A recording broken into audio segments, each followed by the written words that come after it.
जो वहाँ ख्वाजा साहब की कब्र बनी हुई है, उसी कब्र वाली जगह पे भगवान शिव का शिवलिंग हुआ करता था। शिवलिंग को तोड़कर, मंदिर को तोड़कर वहाँ ख्वाजा की कब्र बनाई गई। मान करते हैं और कह रहे हैं कि ख्वाजा साहब, अरे ख्वाजा साहब बोल रहा हूँ मैं, इसीलिए तो ख्वाजा साहब बोल मतलब रहा हूँ। एहसान कर रहे हैं ख्वाजा साहब बोल के, मान करते हैं और कह रहे हैं कि ख्वाजा साहब, अरे ख्वाजा साहब बोल रहा हूँ मैं, इसीलिए तो ख्वाजा साहब बोल मतलब रहा हूँ। एहसान कर रहे हैं ख्वाजा साहब बोल के, किसी के कहने पे कर रहे हैं क्या? हाँ कर रहा हूँ ना, कहने पे कर रहा हूँ, मैं बताता हूँ। किसके? मैं महादेव और भगवान शिव के कहने पे कर रहा हूँ। अब जबकि आपको सर कलम करने की धमकी है, डर गए ना आप? हमको डर जाएंगे? डर गए हैं आप, बोल नहीं रहे आप? बस वो हमें धमकाना चाहते हैं कि भाई आप कोर्ट मत जाओ। अरे भाई मैं तो कानून के रास्ते से कोर्ट जा रहा हूँ, कोर्ट जाना अधिकार है और उसे कोई रोक नहीं सकता। ऐसी धमकियों से हम डरने वाले नहीं हैं। भगवान का आशीर्वाद है, भगवान का साथ है, भगवान का काम कर रहे हैं। प्रशांत भूषण की पिटाई का मामला हो या फिर ओवैसी पर हमले की बात हो, सबसे पहले एक नाम जो आता है वो नाम है विष्णु गुप्ता। लेकिन अब एक नए नजरिए से, एक नए तरीके से इन्होंने अपने नाम को फिर से चर्चा में ला दिया है और वो है ख्वाजा मोइनुद्दीन चिश्ती की दरगाह को शिव मंदिर बताकर याचिका डाली है। कोर्ट ने तमाम निर्देश दिए हैं। हमारे साथ विष्णु गुप्ता हैं बातचीत करने के लिए। विष्णु जी, भारत एक्सप्रेस पर स्वागत है आपका जी।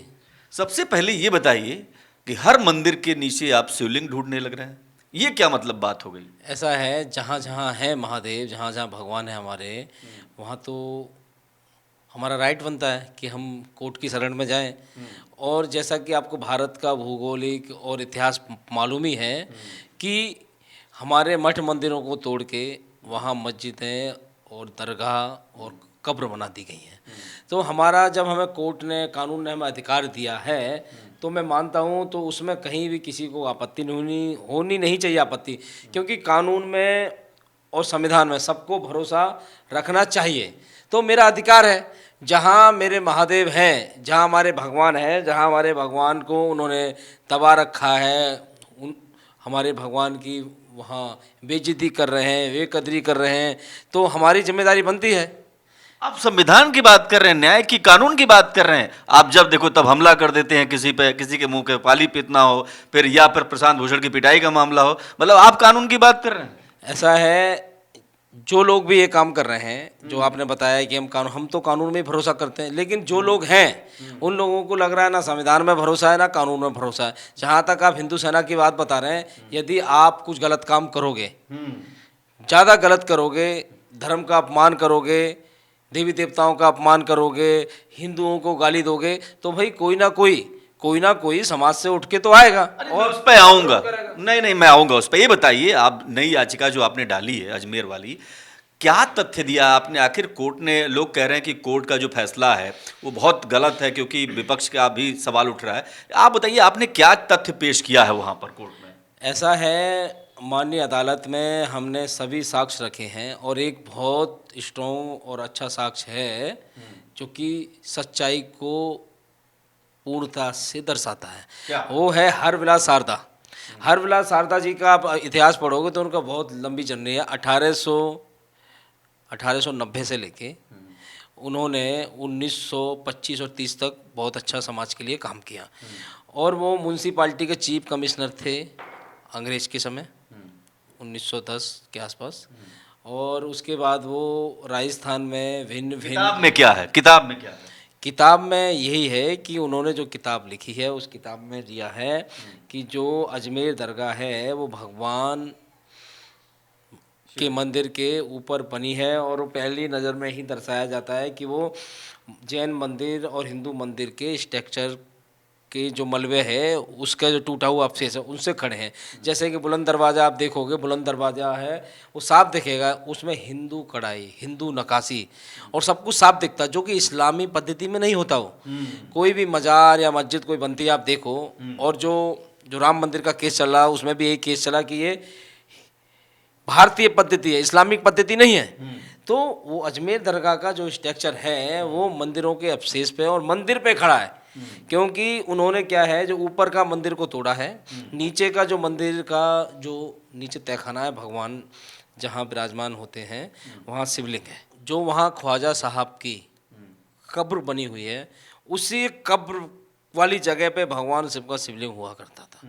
शिवलिंग को तोड़कर, मंदिर को तोड़कर वहाँ ख्वाजा की कब्र बनाई गई। और अभी भी जो हरविलास शारदा जी ने दावा किया अपनी पुस्तक में, उसमें साफ बताया है कि वहाँ पे दीवाल है, दीवाल पे भगवान शंकर की चित्र अंकित है और उस चित्र का, उस मूर्ति का चित्र का अभी भी घड़ियाल, घड़ियाल बोलते हैं जो पूजा करने वाले ब्राह्मण को, घड़ियाल वहाँ पूजा करता है। यानी 1910 में वहाँ पूजा होती थी और एक ब्राह्मण फैमिली वहाँ पूजा करती थी। और मैं ये भी बता दूं, ये सारी चीज़ जो सच्चाई है ना, वहाँ पे जो लोग उस समय पूजा करने आते थे ना, वो ख्वाजा की कब्र पर पूजा करने नहीं आते थे, वो महादेव के चित्र की पूजा करने आते थे, जो कि वहाँ उस 1910 में होती थी। तो आप ये कह रहे हैं, जैसे ये भी दावा रहता है ना कि तमाम हिंदू और मुसलमान दोनों जाते हैं उस दरगाह पर, तो ये बताइए विष्णु जी, क्या आप ये कह रहे हैं कि जो हिंदू जाते हैं वो क्या उसी मंदिर की पूजा करने जाते हैं, चादर चढ़ाने जाते हैं? ऐसा है, वो चादर वादर कोई चढ़ाने नहीं जाते हैं, क्योंकि समय के साथ साथ लोग भूल जाते हैं कि हमारे पूर्वज यहाँ पूजा करना क्यों जाते थे।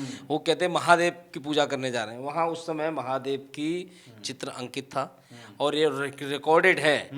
आप पूछोगे किसी से जो पुराने व्यक्ति से, वो बताएगा कि वहाँ एक पंडित जी पूजा करते थे, ब्राह्मण फैमिली, उसको घड़ियाल कहा जाता था। वही उन्होंने बात अपनी पुस्तक में भी लिखी है। एक पुस्तक तय कर रही है, मतलब आप ये कह रहे हैं एक पुस्तक के बाद मान लिया जाए कि वहाँ पर दरगाह चिश्ती नहीं, शिव का मंदिर है। ऐसा है, हम कोर्ट ने क्या देख लिया, यही कोई किताब के आधार पे पर? बता रहा हूँ, पुस्तक में यदि आपके पूर्वज पूर्व में कुछ उन्होंने कहा हो, कुछ देखा हो, तो वो कहाँ लिख के जाएंगे? या वो फिर आएंगे अभी इसी समय कि भाई मैंने देखा है, या मैं उन्हें बुलाऊं?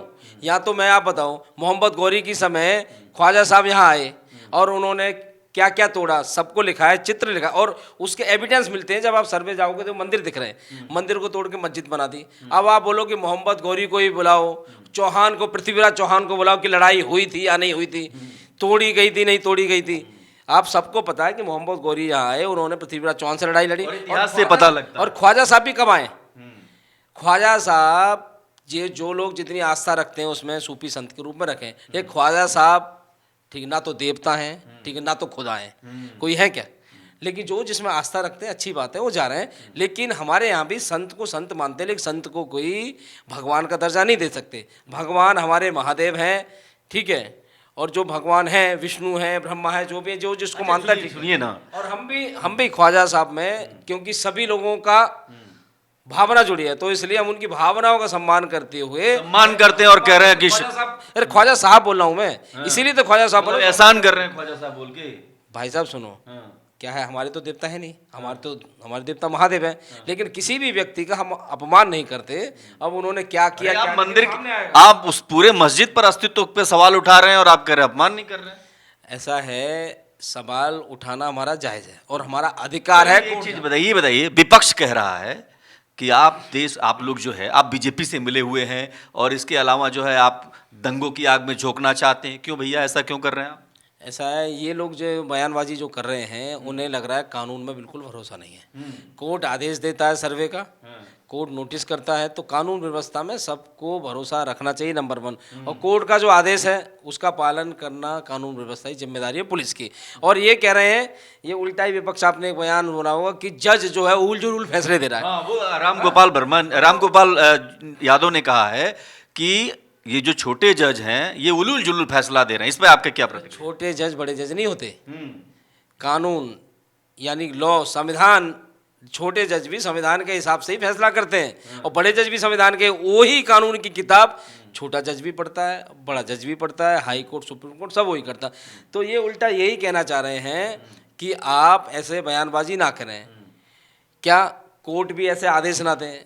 यदि आदेश देगा तो हम कानून व्यवस्था का, यहाँ एक तरफ कोर्ट को भी डरा रहे हैं और हमको भी डरा रहे हैं कि यदि आप कोर्ट जाओगे तो हम हिंसा कर देंगे। आप बीजेपी से मिले हुए हो? ये तो वो बताएंगे। नहीं, वो तो कह रहे बीजेपी आपको आगे करके ऐसे दंगे करवाने की कोशिश कर रही है। भाई साहब, ये तो उन लोगों को तय करना है कि क्या है क्या नहीं है। मैं कहीं किसी से मिला, आप बीजेपी से मिले हुए हैं क्या? मैं किसी से मिला नहीं हूँ, मैं तो बस किसी के कहने पे कर रहे हैं क्या? हाँ, कर रहा हूँ ना, कहने पे कर रहा हूँ। मैं बताता हूँ, मैं महादेव और भगवान शिव के कहने पे कर रहा हूँ। और मैं आप बताऊँ, इसमें फर्स्ट पार्टी महादेव खुद हैं, मैं आपको बता रहा हूँ। मैं तो सेकंड पार्टी हूँ, फर्स्ट पार्टी महादेव खुद है, अपना केस वो खुद लड़ रहे हैं, लेकिन वो आ नहीं सकते, इसलिए उनकी पैरवी मैं कर रहा हूँ। एक बात बताइए, पहले अयोध्या, उसके बाद जो है काशी, मथुरा, अब अजमेर, मतलब और कोई काम नहीं है क्या? ये भी बहुत बड़ा काम है, धर्म का काम। और सब आप सारी दुनिया आस्था से चलती है। धर्म का काम ही तो लोग करते हैं। एंड में आप सारी जिंदगी आप कमाओ, फिर कहाँ जाते हो, फिर क्या करते हो? ये मोक्ष पाने के लिए अब तो भगवान की शरण में जा रहे हैं। और यदि मैं पहले ही आ गया तो उसमें क्या गलती है? नहीं, गलती नहीं है, लेकिन एक बात बताइए, आरएसएस कह रहा है, आरएसएस के प्रमुख जो है मोहन भागवत साहब कह रहे हैं कि हर मंदिर के अंदर, हर मस्जिद के नीचे शिवलिंग मत ढूंढो, फिर भी आप आ रहे हैं, क्यों आ रहे हैं भैया? ऐसा है, मोहन भागवत जी का लग रहा है आप लोगों ने कोई बयान पूरा पढ़ा ही नहीं, हाँ। ना सुना है, सिर्फ छोटा बयान कहीं से शॉर्ट पढ़ लिया। मोहन भागवत जी ने ये बोला है कि आप अपने कानून के अधिकारों का इस्तेमाल ना करें, छोड़ दें। नंबर 1, क्या मोहन भागवत जी ने ये कहा है कि अब आप कोर्ट नहीं जाओगे, अब आप किसी भी जो मंदिर है उसके लिए आंदोलन नहीं करोगे? आपने ये उन्होंने ये कहा था कि भाई अब राम मंदिर जैसा हम आंदोलन इस देश में खड़ा नहीं करना चाहते। ठीक है, हमें अब संघ ने और भाजपा ने और सब लोगों ने 2-3 एजेंडे में, तो आपने देखा क्या है, राम मंदिर बन गया, मथुरा और काशी। भाई 2 मंदिर के लिए और बोल रहे हैं जो हमारे बड़े धर्म स्थल हैं, आप उनको छोड़ दो। पहले बोला कहीं कोई छोड़ने के लिए तैयार नहीं। नंबर 1, अब फिर भी हम आंदोलन नहीं कर रहे हैं, हम कानून व्यवस्था भरोसा रखते हैं, देश के कानून को। आप जब कहते हैं कानून पर भरोसा रखता हूँ, संविधान की बात करता हूँ, संविधान के हिसाब से चलेगा देश, आप बड़ी अच्छी लच्छेदार बात कर रहे हैं, और जब प्रशांत भूषण की पिटाई कर देते हो, कौन से कानून में लिखा है? वो तो भाई साहब, अब जब कोई व्यक्ति आपसे बदतमीजी करेगा और कोई व्यक्ति आपको ही मारेगा उल्टा, तो आप अपना सेल्फ डिफेंस करोगे नहीं करोगे? ये मामला कोर्ट में है। हमने वहाँ रखा है कि पहले उन लोगों ने शुरुआत की, उन्होंने हम पे हमला किया, उसके बाद हम उनके लोगों ने हम पे हमला किया। हम तो सवाल जवाब हम तो पूछने गए थे कि आप कश्मीर को भारत का अंग मानते हो नहीं मानते हो? इतने में तो उनके लोग चालू हो गए। तो भाई मैं नहीं अपना सेल्फ डिफेंस करूंगा क्या? मुझे अधिकार नहीं है अपना सेल्फ डिफेंस करने का? कानून, भारतीय संविधान कानून अधिकार दे, तभी मैं बाहर भी कानून की बात कर रहा हूँ और अंदर भी मैंने कानून के हिसाब से ही सेल्फ डिफेंस लिया है। कोई आपको मारने आएगा और आप मार खाते रहोगे, भाई बचोगे तो सही, बचोगे नहीं बचोगे। विष्णु गुप्ता जो है उसके पहले, अब एक और बात बता देता हूं, आप वहां तो आप बात कर दिए, ओवैसी पर भी आपने हमला कर दिया, क्या बिगाड़ा भाई? क्या मुसलमानों को इस देश में रहने का हक नहीं है? आप इस धर्म देख करके हमला करेंगे? भाई साहब ओवैसी पे मैंने कहाँ हमला किया है? आप बताओ, मेरा कहीं से भी कहीं से उस अरेस्टिंग दिखाओ, कहीं से नाम बताओ, मेरा कोर्ट केस में नहीं।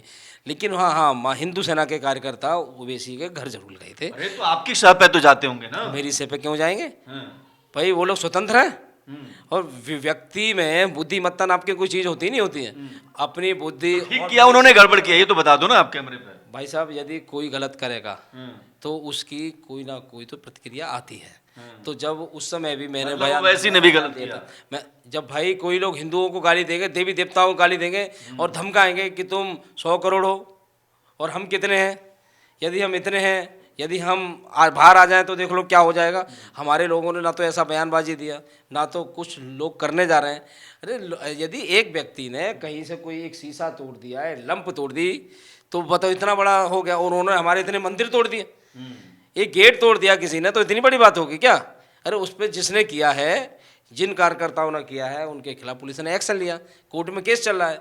अब कोर्ट में साबित तो होगा, कोर्ट में देखा जाएगा। पाकिस्तान एम्बेसी, कौन भूल सकता है, आपने पाकिस्तान एम्बेसी पर हमला कर दिया, मतलब चुन चुन के उस जगह पे हमला करते जहां, मतलब पाकिस्तान एम्बेसी पे क्यों हमला कर दिया था? अरे पाकिस्तान लगातार हमारे देश पे हमला कर रहा है। तो सरकार नहीं है इस देश में। हेमराज जो वहाँ सैनिक था, हेमराज का सर काट के लेके 2013 में, इसलिए कार्यकर्ताओं ने गुस्सा में आके, कोई रहे हो कार गुस्सा में आके भाई पाकिस्तान एम्बेसी पे जाके अपना विरोध प्रदर्शन उन्होंने दर्ज कराया, तोड़ फोड़ करके।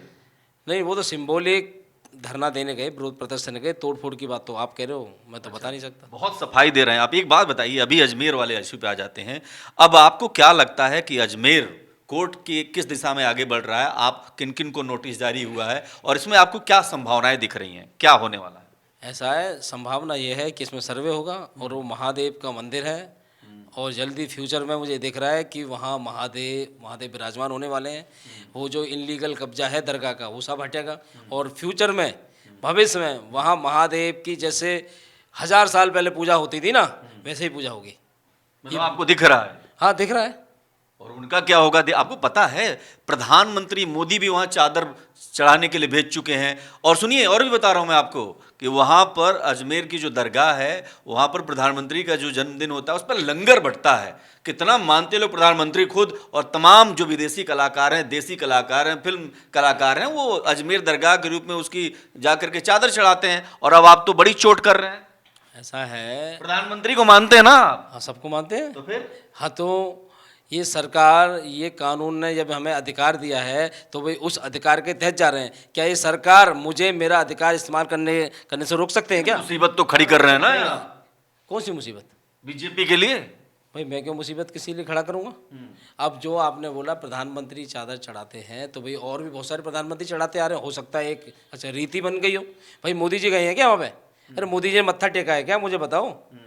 या सरकार में आने से पहले, सरकार में आने से बाद गए हैं क्या मोदी जी? लंगर करते हैं वहाँ के लोग, कहते हैं कि देखिए ये सब तो बेकार की चीज़ है। वहाँ के जो लुभाने के लिए सरकार को लुभाने के लिए, किसी और को लुभाने के लिए लोग ऐसे काम करते हैं। और लंगर भी लुभाने के लिए करते हैं। हाँ करते होंगे कि भाई सरकार का संरक्षण रहना चाहिए, कि सब लोग चापलूसी करते ही रहते हैं। वैसे ही ये जो दरगाह है, दरगाह कमेटी है, क्योंकि ये सरकार के अंडर आती है, तो ये चाहते हैं कि शक्तिशाली लोगों को और भारत के प्रधानमंत्री सीएम को कुछ ना कुछ करके लुभाया जाए, ताकि कि हमारा संरक्षण और कब्जा ऐसे ही रहे। तो क्या चोर की दाढ़ी में तिनके? आपको लगता है कि क्या सच में उनको पता है कि अगर ये मामला खुलता है, अगर ये मामला खुलता है तो क्या हाथ से चला जाएगा मस्जिद?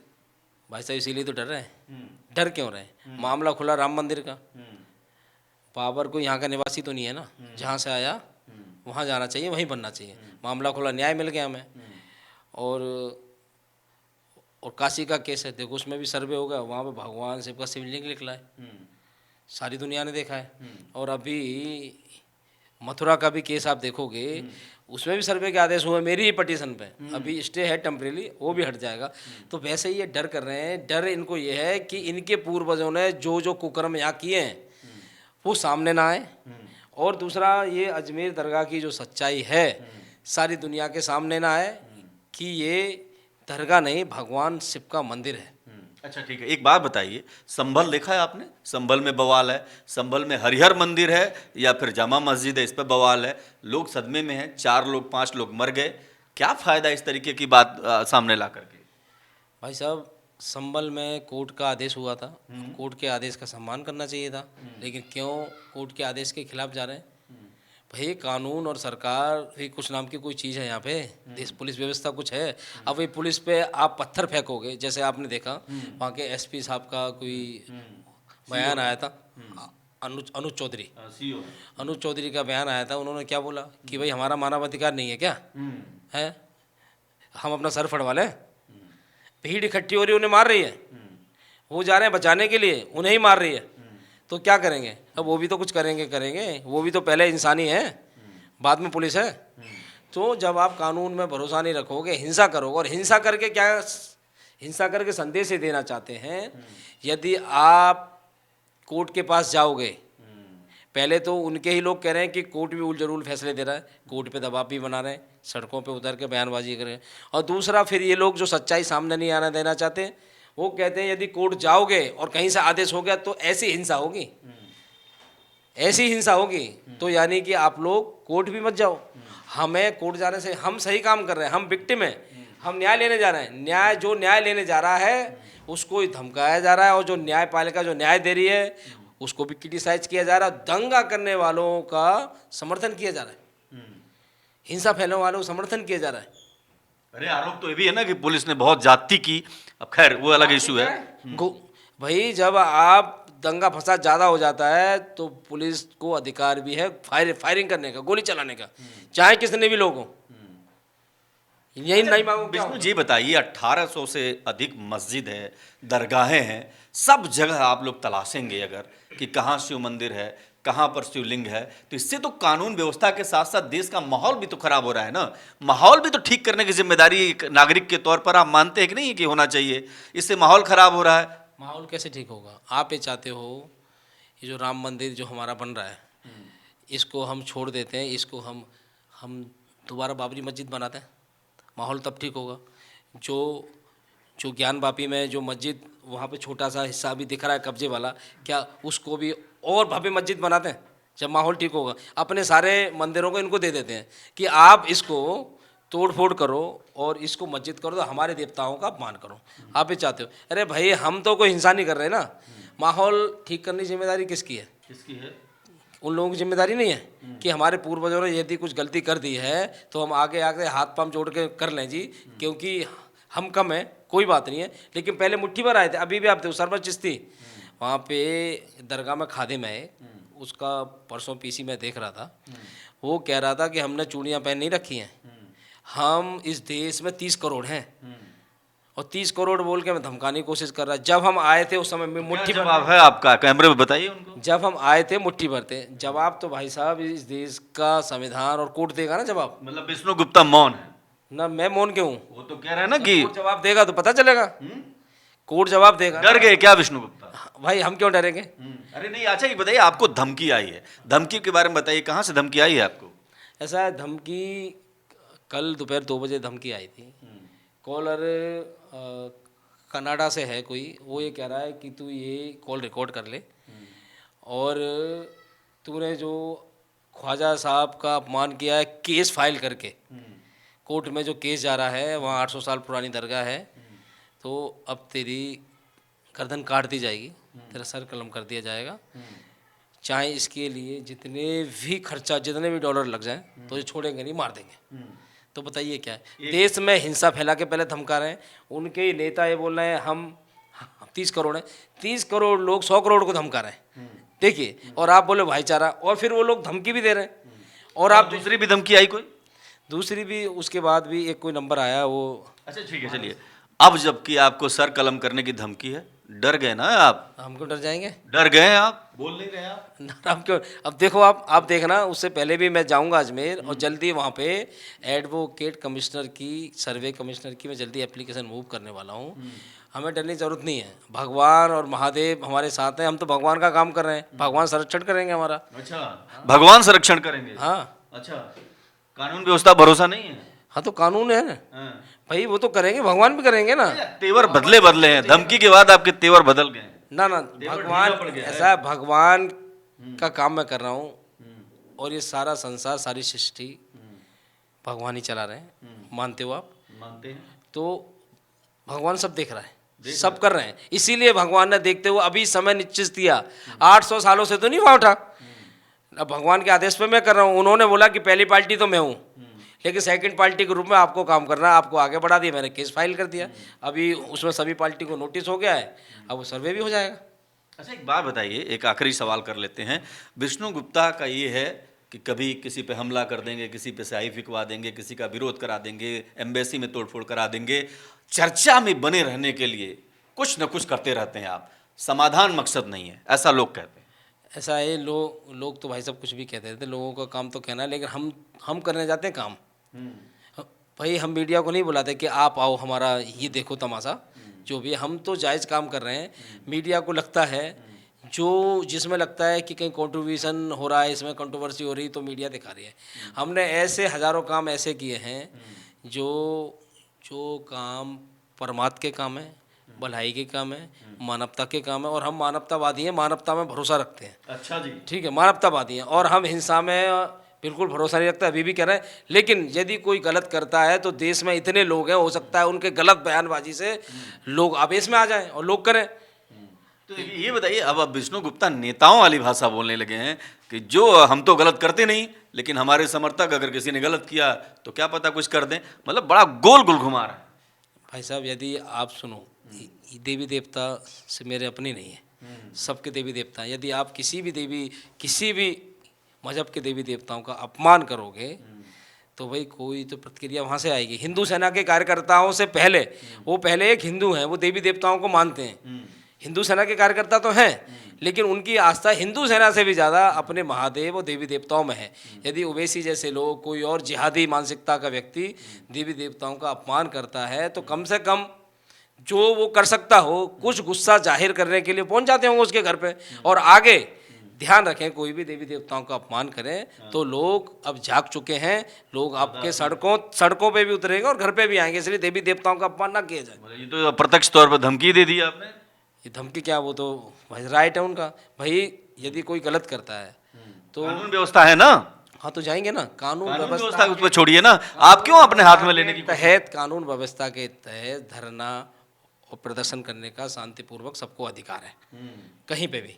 आप पे इतने आरोप हैं कि आप तोड़ फोड़ करा देते हैं, सब कई मामले दर्ज हैं आप पे और शांति की बात कर रहे हैं आप। मामले तो सब झूठे हैं, वो तो भाई साहब कोर्ट तय करेगा ना।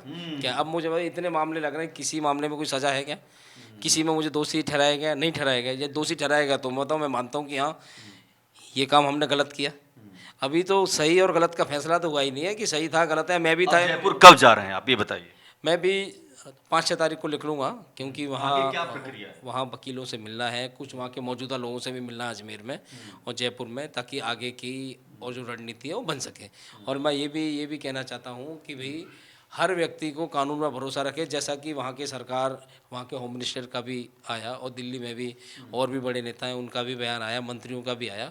हर व्यक्ति कानून की बात कर रहा है कि कोर्ट जो आदेश करेगा उसका पालन होगा। लेकिन कुछ लोग जो कानून व्यवस्था में भरोसा नहीं करते, वो तो उल जुलूल बयानबाजी करते हैं, धमकाने की कोशिश करते हैं। बस वो हमें धमकाना चाहते हैं कि भाई आप कोर्ट मत जाओ। अरे भाई मैं तो कानून के रास्ते से कोर्ट जा रहा हूँ, कोर्ट जाना अधिकार है और उसे कोई रोक नहीं सकता। ऐसी धमकियों से हम डरने वाले नहीं हैं। भगवान का आशीर्वाद है, भगवान का साथ है, भगवान का काम कर रहे हैं और दुनिया भर के हिंदुओं का समर्थन और आशीर्वाद हमारे साथ है। अरे बीजेपी नहीं खड़ी है आपके साथ, तो ये भी कहने में आ रहा है। आप दुनिया भर की बात कर रहे हैं ना, हिंदुओं की सबसे ज्यादा बात कौन करती है? बीजेपी करती है। बीजेपी का कोई लीडर आपके फेवर में कुछ बोलता ही नहीं है। ऐसा है, आपने लग रहा है आप मीडिया पे ध्यान नहीं देते हैं। फेवर में, हमारे फेवर में ना बोलें तो आपके हमारा फेवर चाहिए ही नहीं उन्हें, हमें हमारा फेवर नहीं चाहिए, हमें तो बस बस काटते हैं लोग आपसे, बताइए। हमें तो कानून की बात चाहिए ना। हाँ, जो मैंने कोर्ट में केस फाइल किया है, उस कोर्ट केस फाइल का क्या किसी भाजपा नेता ने कोर्ट केस फाइल करने की निंदा की है क्या? सब ये कह रहे हैं कि केस कोई हिंदू आगे आया, बढ़ रहा है, कानून का अधिकार कर रहा है, तो हम साथ हैं। और साथ क्या है कि भाई जो कोर्ट आदेश देगा। अब अभी राजस्थान के होम मिनिस्टर का भी बयान आया, आप देखिए, वो भी भाजपा का नेता है, लेकिन वो भी संविधान कानून की बात को ये नहीं कह रहा कि गलत है।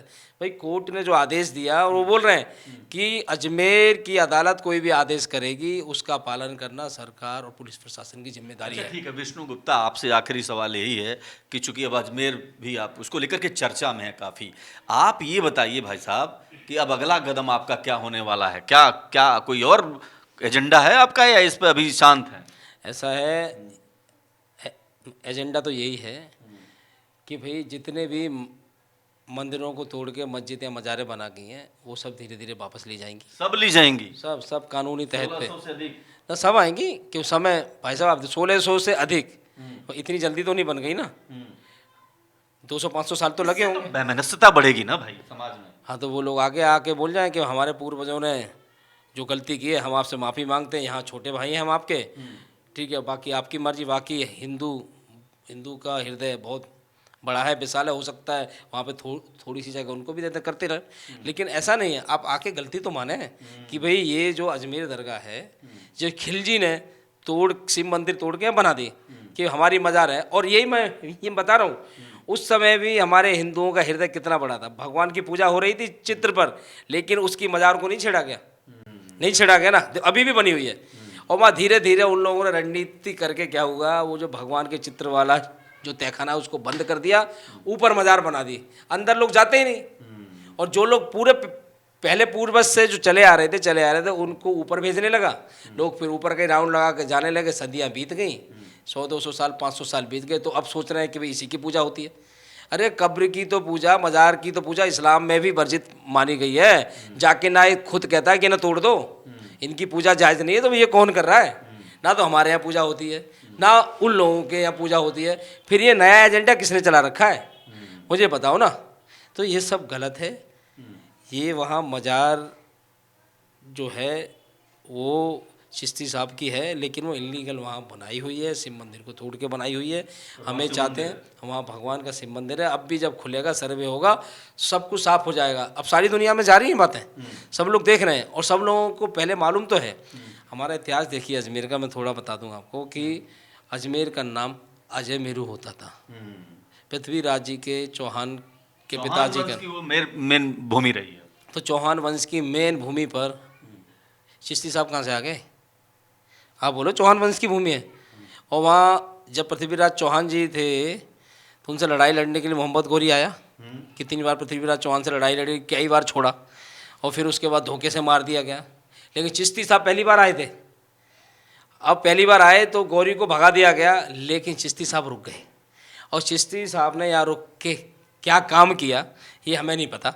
लेकिन ये भी तो है ना कि वो बहुत जो चिश्ती होते हैं वो सूफी माने जाते हैं, तो सूफियों का ये रहता है कि वो कट्टर नहीं होते हैं, वो ज़्यादा जो है मार काट में लड़ाई में यकीन नहीं करते हैं, वो शांति में सद्भाव में और अपनी सूफी संगीत के जरिए मैसेज देते हैं। तो जाहिर सी बात है कि वो इतने जो है कट्टर नहीं होते हैं। क्या दिक्कत है? अगर चल रहा है तो सब चलने दीजिए। अच्छा, मुझे लग रहा है वो ठीक से अपना धर्म इस्लाम को मानते नहीं थे क्या? वो एक मुसलमान थे या नहीं थे? मुसलमान थे ना। तो मुसलमान, सभी मुसलमान जो हैं वाकई वो अपनी धार्मिक पुस्तक जो कुरान है उसको मानते हैं, नो डाउट उसमें।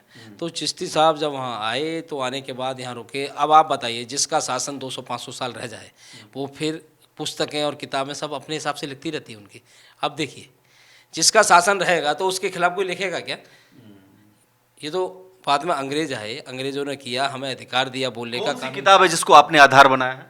हरबिला शारदा जी की किताब है, उसमें एक अजमेर दरगाह नाम का चैप्टर है उसमें, और उसमें लिखा है, उसमें साफ साफ सारा विस्तार से लिखा है। उसमें उन्होंने, सुनो, कोर्ट के सामने आपने रखा है इसको। हाँ, कोर्ट जैसे आपने सवाल जवाब किए हैं वैसे कोर्ट ने भी सवाल किया।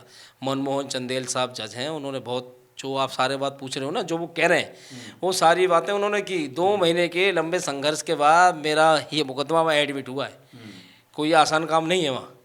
कोर्ट ने सारे साक्ष्य देके सुना, वकीलों को सुना, और सब एक्ट पे भी देखा कि एडमिट हो सकता है या नहीं हो सकता है, हम इसको बढ़ सकते हैं आगे, इस पर कुछ कानूनी कार्रवाई हो सकती नहीं हो सकती। तो सारे संवैधानिक अधिकारों को देखते हुए कोर्ट ने हमारी याचिका स्वीकार की, सभी पक्षों को नोटिस किया। अब उनकी जिम्मेदारी है, वो आए जवाब दें, वो आते तो ठीक है, ना आए तो ठीक है, हम अपना सर्वे का एप्लीकेशन लगाएंगे, सर्वे कराएंगे। तो ये थे विष्णु गुप्ता जो बता रहे थे कि जो अजमेर की दरगाह है दरअसल वो शिव मंदिर है, और एक किताब में इसका जिक्र है। तमाम सारे विवाद हैं इनके साथ, लेकिन फिलहाल जो कोर्ट ने फैसला दिया है उससे पूरे देश में एक मैसेज तो जरूर गया है, और एक हलचल सी मच गई है। तमाम सारे लोग, कुछ विपक्षी पार्टियां कोर्ट के इस फैसले पर सवाल भी उठा रहे हैं। लेकिन सवाल तो ये है कि क्या सच में अजमेर की जो दरगाह है वो शिव मंदिर है या फिर दरगाह ही है? इतिहास के अपने मायने हैं, इतिहास में जो साक्ष्य मिलेंगे कोर्ट साक्ष्य के आधार पर तय करेगा। लेकिन फिलहाल अजमेर को लेकर के विष्णु गुप्ता बेहद चर्चा में है। कैमरा पर्सन हुकुम के साथ मैं देवनाथ, भारत एक्सप्रेस।